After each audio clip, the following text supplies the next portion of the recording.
Ce que la défaite m'a appris sur moi-même. À partir du moment où j'ai commencé le kickboxing en 1991, j'étais invaincu jusqu'en 1995. Et je te raconterai une autre fois cette défaite. Et bien avant les défaites sur le ring, j'avais rencontré des défaites dans la vie. J'avais déjà perdu des matchs de foot, perdu des compétitions sportives, perdu des jeux au centre aéré, en colonie ou avec les copains. Alors, soyons honnêtes, que nous apprend la défaite ?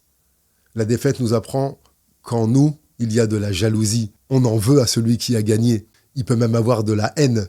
Moi qui en voulais à ceux qui punissaient, qui nous critiquaient quand on perdait, je me suis rendu compte que j'avais adopté le même principe et le même fonctionnement et qu'il y avait à l'intérieur de moi un tyran et un despote. La défaite m'a appris à être encore plus dur avec moi, à me priver plus, à me faire encore plus de mal, comme si c'était la solution.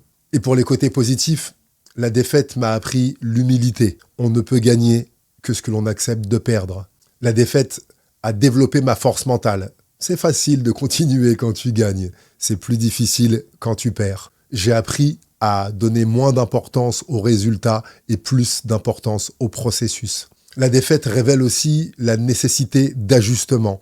Si ce que tu faisais ne fonctionne plus, il y a des choses que tu dois changer. Et certaines défaites m'ont amené à revoir ma manière de m'entraîner, mon sommeil, mon alimentation ou même mon accompagnement mental.